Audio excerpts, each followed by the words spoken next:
Alors, comme les gens, les citoyens, les pays ne comprendraient pas que ces deux accords ne fonctionnent pas ensemble, j'accueille ici les représentants. Florent Champion, le secrétaire exécutif de l'accord Ramage, Clara Fricano, adjointe de Florent, Viola Catani, adjointe au secrétaire exécutif de l'accord Pelagos, et Milena Rampesta, consultante de l'accord Pelagos.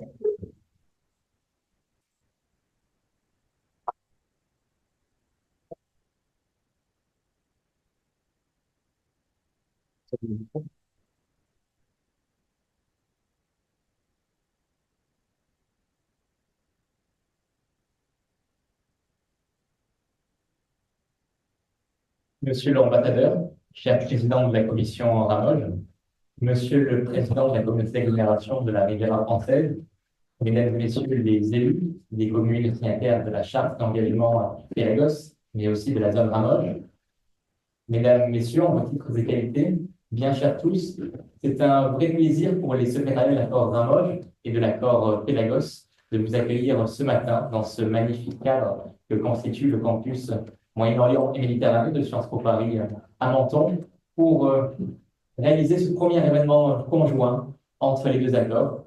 Comme il a été rappelé, c'est un événement qui nous tient particulièrement à cœur, eu égard à la signature toute récente du protocole d'entente signé en mars dernier entre les deux accords et qui vise notamment à la fois à renforcer la communication et le partage d'informations entre ces deux instances, mais aussi à favoriser l'émergence d'activités conjointes. Et nous espérons que cette journée permettra d'en dessiner des perspectives. J'aimerais commencer mon propos en vous citant ces quelques lignes. Nous avons estimé qu'il ne fallait plus se contenter de belles phrases ni de sages résolutions, que le temps des souhaits est dépassé. Nous devons être convaincus et convaincre que la lutte contre les pollutions en Méditerranée revêt une importance, une gravité et donc une urgence exceptionnelle. On ne sauvera pas notre mer de l'empoisonnement général et irrémédiable par des intentions, mais par des actions et des textes de loi. Cette citation, elle aurait pu être prononcée par un dirigeant actuel dans le cadre d'un discours aux Nations Unies, par exemple. Malheureusement, j'ai envie de dire, cette phrase, elle est tirée d'un discours du prince Régnier III de Monaco qui se félicitait justement de la création de l'accord Ramoge en 1976. Et c'est en cela que le prince Régnier, avec la volonté des trois pays partis, la France, Monaco et l'Italie, a été particulièrement moteur dans la création de nos deux accords, l'accord Ramoge et l'accord Pélagos.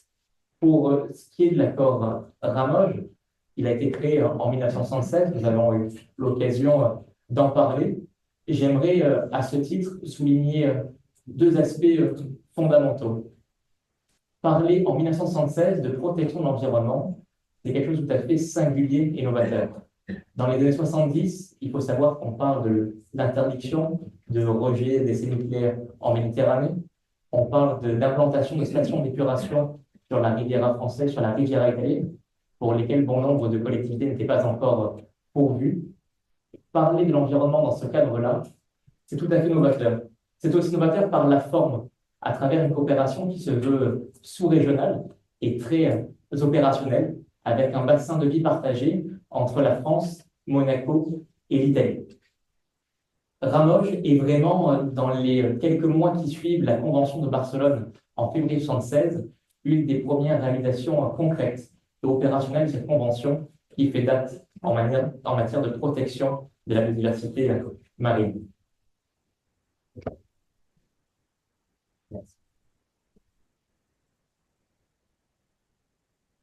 L'accord Ramoge, il vise à préserver à l'origine une zone côtière, les eaux territoriales dans la limite des 12 000 nautiques de la côte, qui s'étend de Saint-Raphaël à l'ouest, en passant par Monaco au centre et Gênes à l'est. D'où le nom de l'accord Ramoge qui vient reprendre les premières syllabes des trois villes qui formaient alors, en 1976, sa zone de compétence. À partir de 1981, cette zone a été étendue à l'ensemble des régions administratives Provence-Alpes-Côte d'Azur en France, à toute la principauté évidemment, mais aussi à toute la région Ligurie, jusqu'aux portes de la Toscane. Dans les premières années de son existence, Ramoge s'est concentré sur les études relatives à la qualité des eaux, les études sur la qualité bactériologique des eaux, justement pour soutenir la prise de décision dans l'installation de stations d'épuration sur le littoral. Avec cette dimension liée à la gestion intégrée de la zone côtière, l'accord a vu son domaine de compétences s'élargir dans les années 90, puisqu'en 1991, la zone Ramoge connaît une catastrophe d'ampleur avec le naufrage du pétrolier Havel, qui relâchera plus de 144 000 tonnes d'hydrocarbures en mer Méditerranée, qui constitue à ce jour la plus grande marée noire que notre mer ait connue. 2 ans plus tard, à partir de 1993, et fort de ce drame, les parties à l'accord Ramoge ont souhaité se doter d'un plan d'intervention pour prévenir ce type de pollution et mutualiser les moyens des 3 États parties pour réagir de manière la plus efficace et efficiente possible en délimitant une zone Ramoge-Pôle qui est un petit peu plus grande que celle qui concerne le littoral et qui se rapproche aussi, on le verra plus tard, des limites du sanctuaire Pélagos. Cette zone, elle part de Marseille, de l'embouchure du Rhône côté français, jusqu'aux portes de la Toscane et du Latium, en passant par le nord de la Sardaigne et en comprenant évidemment l'intégralité de la Corse. Vous avez projeté à l'écran la structure organisationnelle de l'accord Ramoge. Ce que j'aimerais que vous reteniez au-delà des détails techniques présentés à l'écran, c'est bien la volonté de l'accord Ramoge d'être un espace d'échange, de dialogue et de rencontre entre les autorités des 3 pays parties à tous les niveaux, que ce soit au niveau très opérationnel, au niveau scientifique et technique, mais aussi au niveau de la représentation politique avec le ministère. C'est ainsi que l'on retrouve une commission qui réunit l'ensemble des représentants ministériels, des autorités des 3 pays parties, qui va fixer le cadre politique, le cadre stratégique du plan de travail de l'accord, avec un comité technique qui va être ici apporter son concours pour l'expertise scientifique par rapport aux travaux qui sont menés dans le cadre de 3 groupes de travail que nous aurons l'occasion de voir ensemble tout à l'heure. Et puis, à la base, un secrétariat permanent que nous représentons avec Clara et qui a vocation de veiller à ce que les interactions entre l'ensemble de ces institutions se passent au mieux. Buongiorno a tutti, eccellenza, rappresentanti delle parti, rappresentanti dei comuni, firmatari della carta di partenariato, degli ambasciatori Belagos, partner, colleghi e amici. Io vi racconterò un po' quello che è l'accordo Belagos. L'accordo Belagos nasce dopo l'accordo Ramoge nel 1999, è firmato a Roma dalle 3 parti, Francia, Italia e Principato di Monaco, e nasce per la creazione di un santuario dei mammiferi marini nel Mediterraneo, con l'obiettivo di garantire ai mammiferi marini una conservazione favorevole per tutte quelle che sono le linee proteggere, per tutte quelle che sono le minacce che esistono nella zona del santuario, soprattutto a causa ovviamente delle attività umane.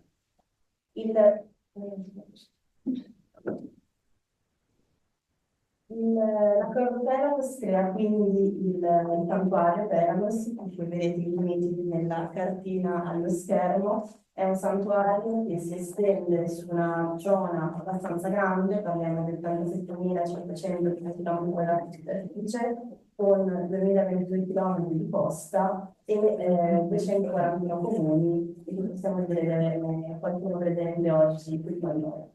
In questa zona, che è una zona unica internazionale, proprio perché è la sola zona frontaliera internazionale che è dedicata alla protezione dei mammiferi marini nel Mediterraneo. Quando parliamo di santuario Belagos parliamo di SPAMI, quindi di un'area specialmente protetta di importanza mediterranea sotto la Convenzione di Barcellona, dal 2002, quindi proprio da quando l'accordo è entrato in vigore.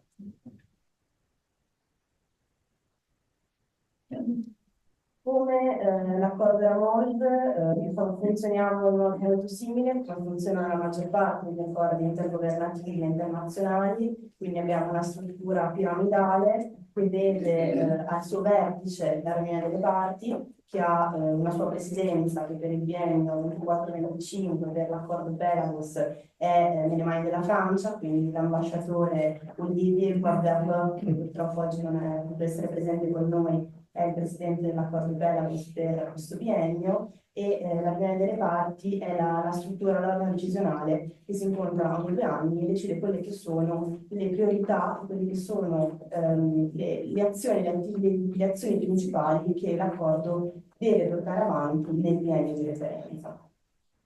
Sotto l'ordine delle parti abbiamo il Comitato Tecnico Scientifico e Tecnico che è invece l'organo diciamo, consultivo che si riunisce tutti gli anni. Anche il Comitato Scientifico e Tecnico ha un suo presidente che per questo biennio è l'Italia. Abbiamo qui con noi la presidente Caterina Fortuna per il Comitato Tecnico Scientifico e il ruolo del Comitato Tecnico Scientifico è quello di stilare delle raccomandazioni per le parti dell'accordo. Sotto il Comitato Tecnico Scientifico invece c'è il segretariato permanente che rappresenta il 50% dell'accordo Pelamis, che è invece l'organo amministrativo, quindi che ha il ruolo di mettere in pratica tutte quelle che sono le attività e le priorità che vengono date dalle parti dell'accordo. Il segretariato permanente si può anche avvalere del supporto dei gruppi di lavoro. Da un paio di anni abbiamo dei gruppi di lavoro innovativi che sono aperti a tutti, quindi tutti gli stakeholder che sono interessati a dare il loro supporto possono entrare nei gruppi di lavoro e supportare il segretariato permanente nella messa in opera, nella implementazione di tutte quelle che sono le attività del programmatore.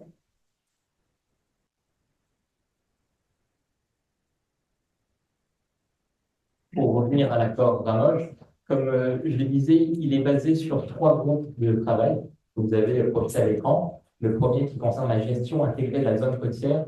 Alors, qu'est-ce qui se cache derrière ce nom?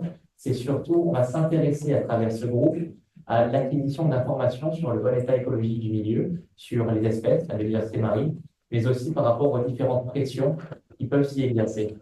Nous avons aussi un autre groupe qui est dédié à la prévention, à la lutte contre les pollutions marines, notamment par hydrocarbures en mer, et puis un groupe beaucoup plus transversal sur la sensibilisation, à la fois auprès des instances locales mais internationales.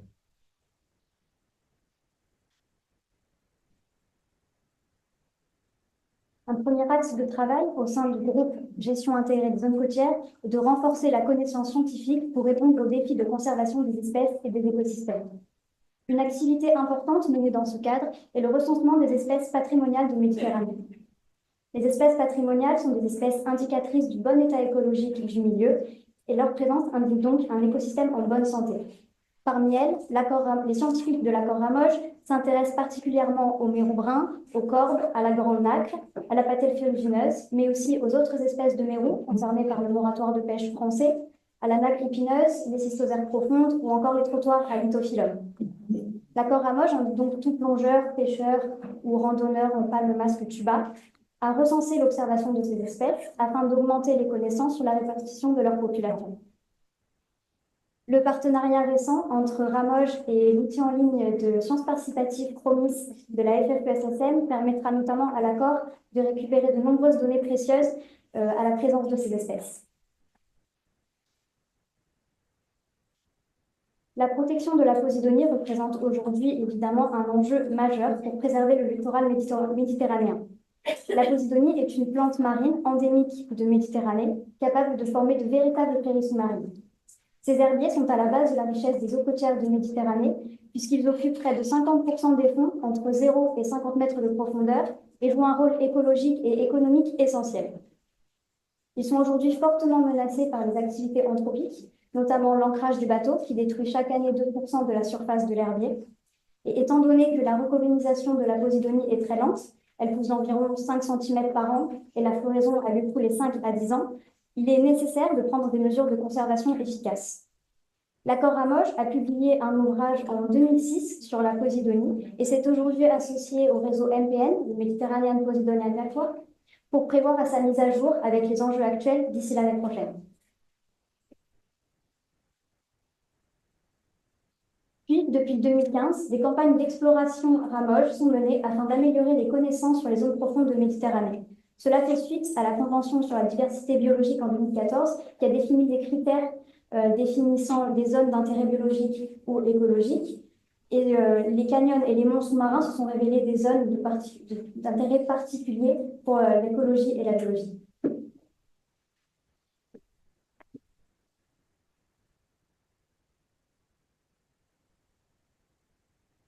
3 campagnes ont déjà eu lieu à ce jour, en 2015, 2018 et 2020. Les scientifiques des 3 pays embarquent à bord pour une semaine d'un navire océanographique équipé d'un sonar multivaisseau et d'un ROV, un robot sous-marin téléguidé. Plusieurs sites au sein de ces 12 zones ont été explorés dans des profondeurs allant de 50 mètres à plus de 2000 mètres. Au total, c'est près de 80 km de transects effectués et plus de 80 heures de vidéos enregistrées. Les zones profondes de Méditerranée sont encore largement méconnues aujourd'hui. Pourtant, elles présentent un intérêt écologique et biologique majeur. À chaque campagne, plus de 100 espèces différentes et plusieurs dizaines de milliers d'individus différents ont été observés. Une importante biodiversité a été notée, notamment dans les zones abritant du coralligène. De nombreuses espèces de cnidaires ont été observées et fournissent un habitat à une multitude d'autres espèces. On a pu observer aussi des espèces rares, comme cette espèce de cnidaire en danger critique d'extinction, observée à plus de 1300 mètres de profondeur, ou encore cette gorgone du genre Placogorgia, très rare en Méditerranée. L'observation de coraux noirs à de profondeur assez relativement faible, autour de 50 mètres, a également été remarquable. Ce poisson, Cathexis laticeps, a été observé à plus de 2000 mètres de profondeur pour la première fois en Méditerranée depuis 1974, et c'est un des rares espèces de poissons vivipares en Méditerranée. Une amphore antique de plus de 2000 ans a aussi été découverte, intacte et pas du tout recouverte par les sédiments.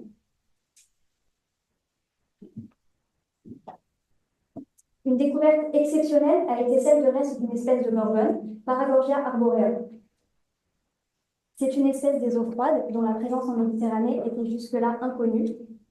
Et la datation d'un échantillon a montré que cette espèce était présente il y a 10 000 ans lorsque les eaux de la Méditerranée étaient encore froides et elle s'y est éteinte aujourd'hui. Enfin, presque chaque plongée a révélé la présence de déchets, des filets de pêche qui continuent d'impacter la faune, ou encore de nombreux déchets, parfois à perte de vue, à plus de 2000 mètres de profondeur. Ici, la vie n'est plus capable de s'y développer.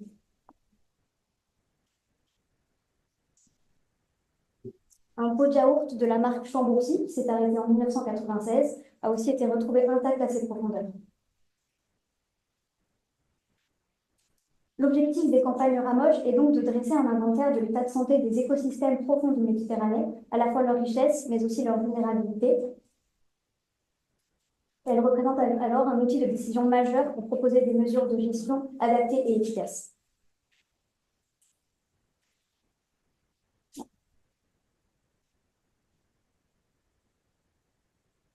La fin de cette vidéo illustre parfaitement la thématique du second axe du groupe de travail gestion intégrée des zones côtières, qui est de répondre aux pressions qui s'exercent sur le milieu.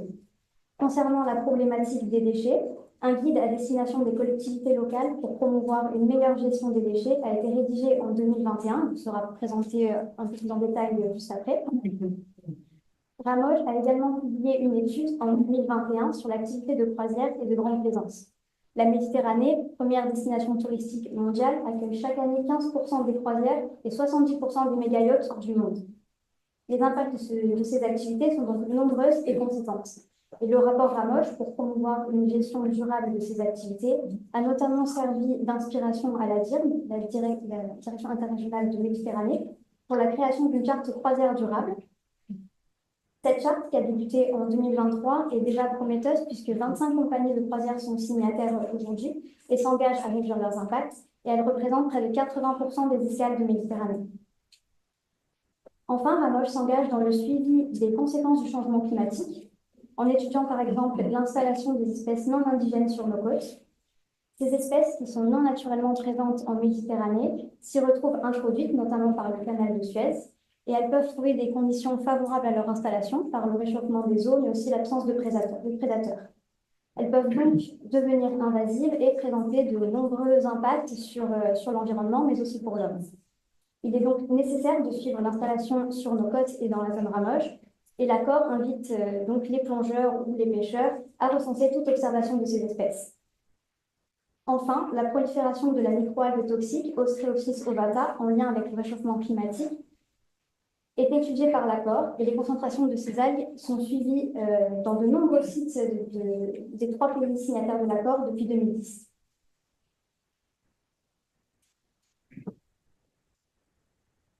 une des particularités qui fait le caractère tout à fait unique de l'accord Ramoge, c'est bien d'avoir deux pieds. Le pied sur la biodiversité, la gestion intégrée de la zone côtière qui a été présentée lors de Calara, mais aussi avoir un plan d'intervention pour la prévention, la préparation et la réponse à la pollution. Et c'est quelque chose qui est tout à fait singulier en Méditerranée encore jusqu'à présent. Nous avons donc le groupe que l'on dénomme affectueusement le groupe PLCP, Prévention et lutte contre les pollutions, avec des actions de prévention des pollutions, puisque nous organisons des opérations de surveillance coordonnée aérienne, nous appelons des opérations Oscar-Med, qui vont nous permettre de détecter de potentielles infractions en mer qui conduiraient à des rejets illicites de substances nocives. Pendant un temps donné, sur une zone définie, nous allons mobiliser des moyens aériens et nautiques des trois pays parties pour organiser une surveillance tout à fait précise et continue. Et puis, nous avons un plan beaucoup plus pratique, opérationnel pour la préparation et la réponse en cas de pollution marine, avec les exercices Ramoche-Pol, que vous connaissez peut-être, qui sont aussi des exercices coordonnés pour optimiser l'utilisation des moyens d'intervention en cas d'événement majeur de pollution pour les trois pays. Je vous propose qu'on puisse regarder ensemble une vidéo très concrète de ce type d'exercice.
Vous avez vu à l'écran la vidéo de du dernier exercice Ramoche-Pol qui s'est tenu à Viareggio, en Italie. Vous éloignez un petit peu le micro. Je sais pas si c'était mieux comme ça pour la traduction. C'est parfait, merci. Vous l'avez vu à l'image, le but de cet exercice, c'est vraiment d'être le plus rapide possible, de tester l'emploi des moyens par les trois parties, la rapidité aussi des communications, pour pouvoir aller circonscrire la nappe de pollution hydrocarbures qui aura été repérée. Une nouveauté aussi qui est à l'œuvre depuis cette année et a été aussi testée lors des précédentes éditions, c'est le prélèvement de substances HMS, de substances potentiellement nocives et potentiellement dangereuses par l'utilisation de drones en mer. C'est tout à fait novateur et ça nous permet d'avoir une réponse la plus globale possible en cas d'événement de pollution. Ce qui est essentiel dans une pollution de ce type, c'est de pouvoir récupérer la plus grande quantité de polluants en mer afin qu'il y ait le moins possible de polluants qui arrivent sur le rivage. C'est pour ça que ces opérations, ces exercices Ramoche-Pol concernent à la fois une phase en mer, bien entendu, mais aussi parfois une phase en terre, qui est essentielle aussi dans la bonne exhaustivité de cette lutte. Au-delà de cette vidéo, de ces exercices que vous pouvez voir, ces éléments ils ont aussi un caractère tout à fait tangible et ils sont particulièrement importants quand malheureusement on subit une pollution dans la réalité. En 2018, par exemple, il n'y a pas très longtemps, il y a eu une collision au large de la Corse entre un porte-conteneur et un roulier, le Virginia, qui a engendré l'évacuation de 520 tonnes d'hydrocarbures. Et heureusement, l'exercice Ramoche-Pol s'est tenu quelques semaines auparavant dans une zone non loin. Et nous avons pu ainsi, avec la mobilisation fantastique des moyens français, italiens et monégasques, avec 41 moyens qui ont été engagés, et récupérer plus de 90% des polluants en mer avant qu'ils n'atteignent le rivage. À titre de comparaison, pour l'Erika, même si la quantité était beaucoup plus importante, avec 20 000 tonnes d'hydrocarbures déversés, seulement 5% avaient pu être récupérés. Vous voyez l'enjeu de pouvoir s'entraîner concrètement avec les 3 pays d'accord chaque année, mais aussi avec l'emploi de moyens très concrets.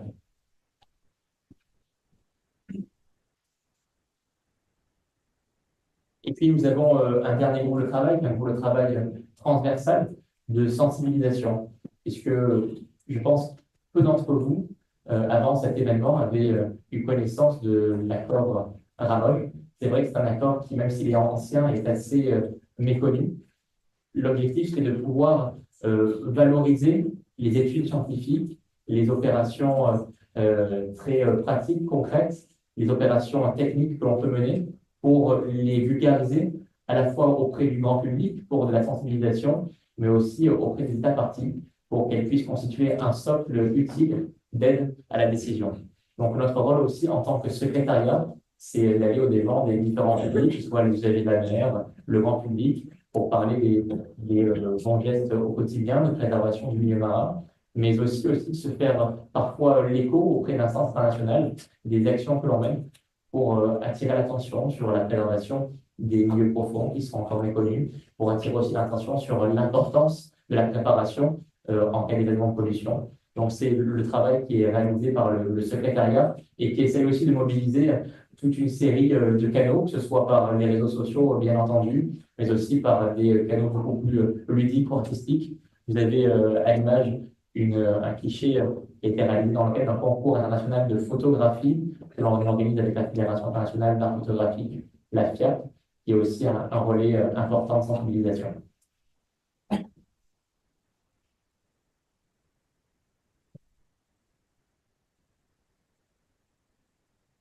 De la Porte-Pélalos, dans le but de préserver l'univers marin de la Porte-Pélalos. On peut observer les espèces déplacées dans le Porte-Pélalos et le Tourcoing. C'est pour ça qu'on parle de l'univers marin. Les zones de l'accord sont décrites dans le plan de gestion qui a été, le dernier plan de gestion a été adopté à la 8e réunion de Bercy à la fin de 2021. Un plan de gestion sur 6 ans, qui est entré en vigueur en janvier 2022, et qui va être en vigueur jusqu'à la fin de 2027. Et dans ce plan de gestion, il y a 3 programmes de travail, et nous sommes dans le 2e programme de travail, donc le programme 24 pour l'ensemble. Les missions de la Porte-Pélalos se divisent en 4 volets principaux, donc la préparation, la communication et la formation, la cohabitation entre les mammifères marins et les usagers de la mer, et la gouvernance. Donc, on vous a listé un petit peu ce qui sont les activités principales que nous allons mener et avec quelques exemples de ce que finalement on va vraiment faire. Donc, le premier volet concerne la coopération dans le but de créer une communauté Pélalos pour stimuler une approche de cogestion dans les zones de Pélalos, parce qu'en fait, on dit toujours que Center Pélalos appartient à tout le monde, et donc c'est vraiment très important que tout le monde puisse s'en approprier et faire le possible pour le protéger.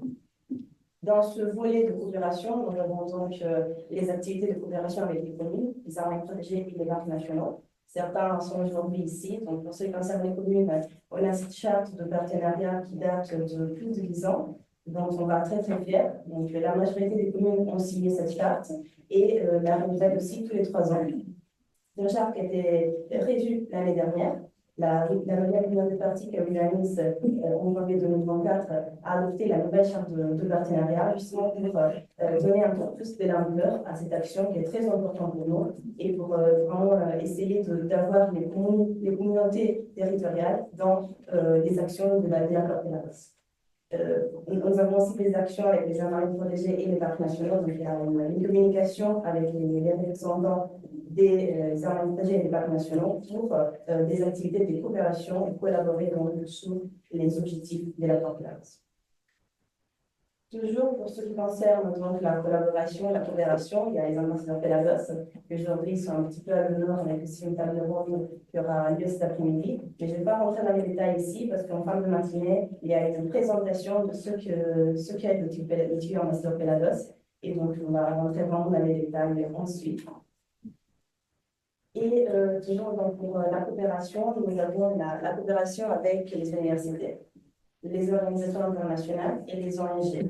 Pour ce qui concerne les organisations internationales, on est ici aujourd'hui parce qu'on a signé avec l'accord Ramoge un memorandum d'entente en mars dernier. Donc aujourd'hui, c'est le premier événement qu'on organise ensemble. Et nous avons aussi commencé à rédiger d'autres memorandums d'entente avec d'autres organisations internationales. On espère pouvoir les signer bientôt et commencer d'autres collaborations. Et aussi avec les universités, nous avons la chance de pouvoir signer donc, un memorandum d'entente avec l'Université internationale de Monaco et également avec le CONISMA, donc c'est une consortium d'universités en Italie. Nous allons bientôt signer aussi un memorandum avec l'Université française. Ensuite, donc, le deuxième volet concerne la communication et la formation. Pour ce qui concerne la communication, nous organisons beaucoup d'événements de sensibilisation et nous participons aussi à d'autres événements qui ne sont pas organisés forcément par nous. Vous voyez quelques photos à l'écran. Donc, nous avons participé il y a quelques semaines à un vernissage d'un photographe niçois sur la promenade des Anglais à Nice. Et cette exposition sera aussi à Monaco l'année prochaine et à Gênes peut-être en fin d'année. On essaye d'avoir des activités et des actions toujours sur les trois pays, donc transfrontalière et surtout tripartite. Et une action dont on va très faire, donc la première photo, et c'est la collaboration transfrontalière pour les jeunes, pour les écoles. Donc tous les ans, on organise un événement pour 3 classes, une française de Nice, de la ville de Nice, une classe italienne de la ville de Saint-Rémy et une classe monégasque qui se retrouve dans une des 3 pays pour passer une journée ensemble et découvrir l'accord de la DOS et le centre de la DOS. Ensuite, pour ce qui concerne la communication, nous avons aussi une mission de créer du matériel de communication pour tout niveau, pour tout public. Donc, la communication passe par le site Internet qui a été réduit et renouvelé l'année dernière, aussi par les réseaux sociaux, mais également par la création du matériel de communication. À l'écran, vous voyez un kit qui a été créé pour les jeunes, pour les enfants, et donc pour les écoles. Et c'est du matériel qui est téléchargeable depuis notre site. Et un autre matériel de communication dont on va discuter après, c'est donc le kit Amateur de la Bosse que vous trouvez dans vos sacs, les sacs que nous avons terminés ce matin. Et nous avons créé un autre outil de communication pour, dans ce cas, le Amateur de la Bosse. Pour terminer sur la communication, il y a aussi un volet communication, sensibilisation sur le Pokémon. Donc, comme je vous disais tout à l'heure, dans le centre Pelagos, on peut observer toutes les espèces qui s'est passées et le Pokémon. Et le Pokémon, longtemps, n'a pas été observé dans les centres. Et donc, aujourd'hui, on revient un petit peu dans les grottes historiques du centre Pelagos. Et donc, il y a toute une action de la côte Pelagos pour sensibiliser justement le Pokémon. Une dernière réflexion sur la formation. L'accord de la Bosse a également commencé à développer des modules de formation. Nous avons organisé l'année dernière à Gênes un module de formation au désenchevêtrement des cétacés. Et nous allons sûrement, dans ce bilan, organiser d'autres formations. La prochaine formation, elle va plutôt tourner vers les communes, c'est-à-dire la charte des partenaires de formation pour les fonctionnaires des communes. Ensuite, donc, le troisième volet concerne la cohabitation entre les fermes arabes et les jeux de la mer. On a beaucoup d'actions prévues dans ce volet, dans le cadre, dans le but d'optimiser les informations et les données existantes pour, en effet, évaluer des évaluations périodiques de l'état de conservation des espèces et des menaces qui existent dans le centre. Je ne vais pas rentrer dans les détails maintenant, parce qu'après, je laisse la parole à ma collègue Léna qui va rentrer dans les détails des 6 projets qui ont été financés par l'accord Pelagos, justement dans ce volet. Pour ce qui concerne toujours donc, la cohabitation entre les et les jeux de la mer, il y a aussi une action qui concerne l'adoption démocratique. Et ici, je peux lui citer deux actions. Donc, l'Equality Whale Watching, donc un label qui a été développé il y a 10 ans avec l'accord Arthur-Burns, justement pour tous les opérateurs de whale watching qui souhaitent faire cette activité de façon durable. Donc, les opérateurs peuvent demander ce label, suivre un cours et pouvoir donc obtenir le label. Et à côté, vous voyez donc la carte de la ZLPV, la zone maritime particulièrement vulnérable, désignée l'année dernière. Il y a deux zones, le centre Pelagos et le boulevard de l'Université de l'Espace et de SASPIM qui font partie de cette zone. Et donc, ça aussi, c'est un autre exemple de bonne pratique pour la prévention des cétacés, des zones sur les cétacés.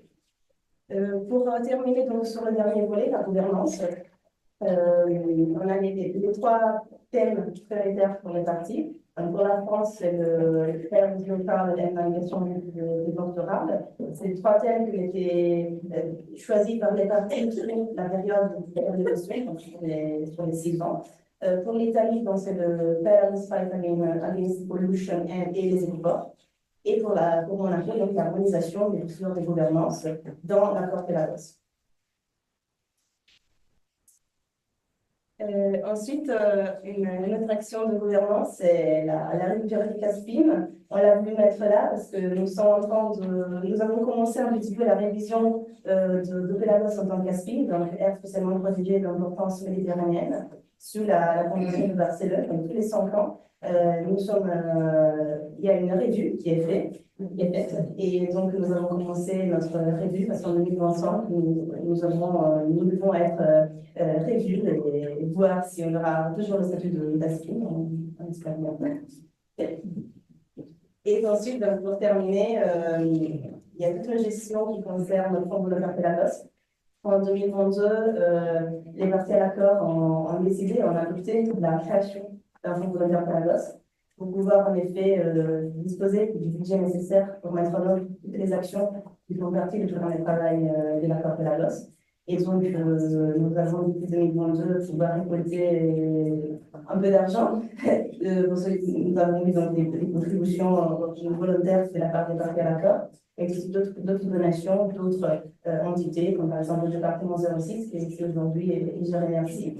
Et nous voulons juste vous montrer une petite vidéo que nous avons créée juste pour expliquer qu'il existe un fonds volontaire Pelagos, mais surtout, vous voulez vous montrer ici, pour vous montrer la biodiversité merveilleuse qui existe dans le centre Pelagos.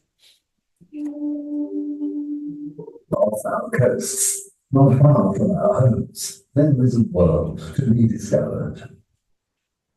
Look, you can see it too. The Pelagos Sanctuary is home to the largest animals on Earth, the marine mammals. It is a unique environment, rich and fragile at the same time. A natural mosaic called biodiversity. A sea of life that asks to be watched, listened to, and defended.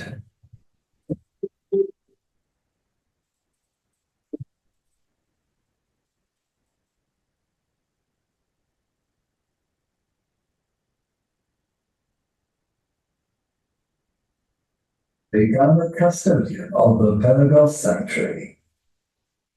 Make your donation to the Pelagos Agreement for the Protection of Marine Mammals.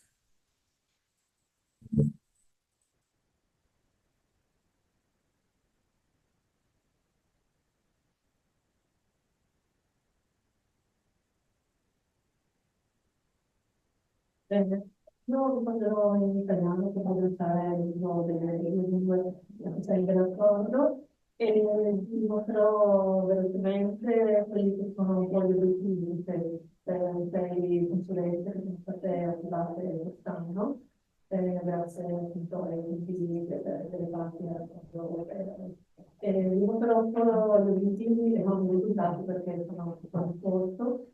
Essendo questi contratti della durata di mantenimento termineranno a giugno 2020. Sono sei studi che hanno finalità diverse e hanno trattano argomenti diversi, però sono tra loro legati, tanto che i risultati alcuni servono poi per elaborare i risultati degli altri. E quasi tutti riporteranno delle raccomandazioni finali per la riduzione di buone pratiche e soprattutto la finalità sarà quella di essere un supporto scientifico alle parti nel campo di discussione di misure di mitigazione per essere adottate. E la prima consulenza riguarda l'elaborazione appunto di mappe di distribuzione delle specie, valutazione dell'abbondanza di specie habitat all'interno non solo dell'area del santuario, ma della zona del Mediterraneo nord-occidentale. Sono stati utilizzati i dati di distance sampling ottenuti da monitoraggi effettuati da Francia, Italia e Spagna tra il 2009 e il 2023, che poi sono stati associati a variabili ambientali ottenuti da World Consensus. I dati sono stati appunto dividiti resi omogenei al fine di poterli poi analizzare attraverso appunto dei modelli per ottenere le mappe che avranno anche associate una valore di incertezza. Vi faccio vedere solo velocemente quella che sarà la distribuzione delle mappe, di distribuzione delle specie divise nelle due stagionalità, estate e inverno. E anche la seconda consulenza riguarda l'elaborazione di mappe, in questo caso però relativamente alla distribuzione del traffico marittimo e del rumore associato. In questo caso ci sarà la valutazione iniziale anche dei rischi legati al rumore continuo a bassa frequenza, per cui sarà necessario utilizzare i dati della prima consulenza per elaborare queste mappe di rischi. Per quanto riguarda invece il traffico marittimo, qui c'è un esempio, i dati derivano dalla posizione automatica, di identificazione automatica AIS, e è stata elaborata una mole notevole di dati, come vedete nell'esempio. Le due immagini che sono qui riportate sono la comparazione del traffico marittimo delle imbarcazioni del diporto e dei traghetti, suddivise in estate e inverno 2023, ma in realtà le categorie di imbarcazioni sono ben 10, come nella tabella in basso. La terza e il terzo e quarto programma invece riguardano la valutazione dei contaminanti chimici e biologici, sia la loro distribuzione che il loro livello di tossicità. In questo primo caso è stata fatta un'acquisizione di dati attraverso letteratura scientifica e attraverso progetti nazionali e internazionali e anche piattaforma web. I dati sono stati poi è stato fatto uno screening dei dati in modo da vedere solo quelli che avessero, oltre ai titoli inquinanti e alla sua concentrazione, anche la localizzazione geografica, in modo da poterli poi analizzare su base GIS e ottenere delle mappe di distribuzione dei contaminanti. Una volta che si avranno queste mappe di distribuzione dei contaminanti, anche in questo caso associati alla distribuzione delle specie, attraverso appunto una serie di layer, serviranno per elaborare delle mappe di rischio all'interno dell'area. Nella quarta consulenza c'è invece l'elaborazione del protocollo comune tra i tre paesi destinatari relativamente al monitoraggio di determine dei contaminanti chimici e biologici, quindi è stato preparato un protocollo in cui sono riportati dei potenziali indicatori di contaminazione chimica e biologica, i loro livelli solidi e riferimenti per le varie specie di cetacei e dei metodi analitici che possono essere utilizzati da vari laboratori. E in questo momento si stanno valutando appunto le sensibilità delle specie di tossicità che saranno poi utili per la consulenza precedente, sempre per l'analisi delle note di rischio.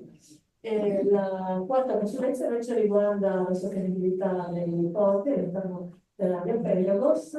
Come vedete nella mappa, tutti i puntini sono tutti i porti e le marine che sono stati censiti all'interno del perimetro del santuario, quindi c'è una mappa dei porti, non solo localizzati geograficamente, ma sono anche indicazioni dei tipi di porto, le dimensioni, la vicinanza delle aree protette, quindi a zone sensibili, oltre che anche la presenza di certificazioni verdi, quindi di adozione di misure sostenibili. E sono stati poi fatta una selezione degli impatti delle attività sui cetacei attraverso quattro macro categorie di attività al fine di elaborare poi delle raccomandazioni per l'adozione di eventuali linee guida per i porti e le marine. Qui vediamo solo velocemente la tabella con le quattro categorie di attività e i loro impatti diretti e indiretti sui cetacei, ma anche le buone pratiche, quindi un suggerimento di buone pratiche che sono già in ambito di porti che possono essere trasferite ad altri.